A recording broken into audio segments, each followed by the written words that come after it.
دوستو ہم جانتے ہیں کہ موت ایک ایسی حقیقت ہے جس کا مزہ ہر نفس نے چکھنا ہے، مگر مرنے کے بعد انسان کی آخری رسومات کیسے ادا کی جائیں گی، اس کا تصور مختلف مذاہب میں مختلف ہے۔ ہر مذہب، ہر علاقے کا اپنا ایک طریقہ ہے، جو کہ دلچسپ، حیران کن اور ظالمانہ بھی ہے۔ اگر ہم تاریخ کے صفحوں میں جھانکیں تو قدیم زمانے میں لوگ مردہ انسان کو برف میں دبا کر کافی لمبے عرصے تک محفوظ کر لیتے تھے، کیونکہ ان لوگوں کا ماننا تھا کہ ہو سکتا ہے کہ مستقبل میں کوئی ایسی دوا تیار ہو جائے جس کا استعمال کر کے اپنے پیاروں کو دوبارہ زندہ کیا جا سکے گا، اور حقائق یہ ہے کہ یہ عمل آج کی جدید دنیا میں بھی ہو رہا ہے۔ مختلف ترقی یافتہ ممالک میں کریابو پریزرویشن سینٹرز موجود ہیں، جہاں لوگ خود اپنی رجسٹریشن کرواتے ہیں اور مرنے کے بعد ان کے جسم کو انتہائی کم درجہ حرارت پر فریز کر دیا جاتا ہے۔ معزز ناظرین، 10ویں صدی میں یورپی سمندروں میں بحری قزاقوں کا راج تھا۔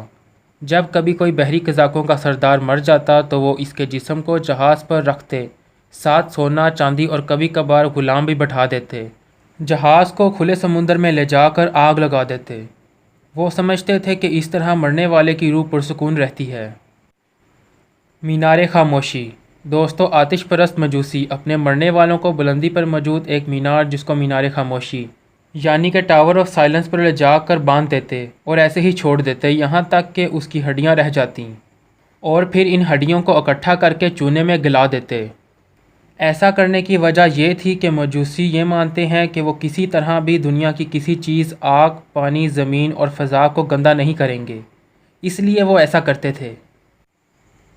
دوستو، انتہائی دردناک اور ظالمانہ طریقہ جس پر لوگ آج بھی عمل پیرا ہیں، وہ یہ کہ چین کے علاقے تبت میں رہنے والے بدھ مت اپنے مرنے والوں کی لاش کو کاٹ کر ٹکڑوں میں تقسیم کر دیتے ہیں اور پھر ان ٹکڑوں کو پرندوں کے سامنے پھینک دیتے ہیں، یعنی کہ خود ہی مرنے والوں کے جسم کو کاٹ کر چیل کووں کو کھلا دیتے ہیں، اور آج بھی ان کی ایک تعداد ایسا کر رہی ہے۔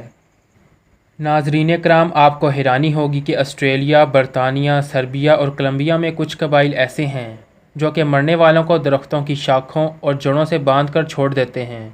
وہ سمجھتے ہیں کہ ایسا کرنے سے مرنے والوں کی لاش پاک ہو جاتی ہے۔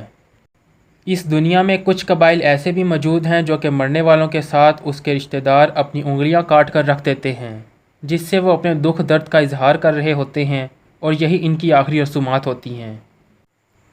خلا میں بھیجنا۔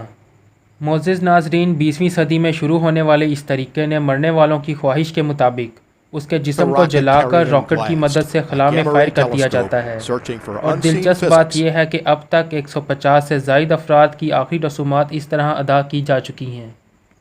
دوستو، میت کی آخری رسومات ادا کرنے کا سب سے خوفناک اور افسوسناک طریقہ، جسے دیکھ کر ہم کہہ سکتے ہیں کہ خدا تعالیٰ اس مردے پر اس دنیا سے ہی اپنا عذاب شروع کر دیتا ہے۔ جی ہاں، ہم بات کر رہے ہیں مردے کو جلانے کی۔ ہندو مت اپنے اندر کئی چھوٹے مذہب اور لاکھوں فرقے لیے ہوئے ایک بہت بڑا مذہب ہے۔ ان کا یہی طریقہ کار ہے۔ دوستو، ہندو اور سکھ اپنے مرنے والوں کو جلا کر اس کی راکھ کو اکٹھا کر کر پانی میں بہا دیتے ہیں۔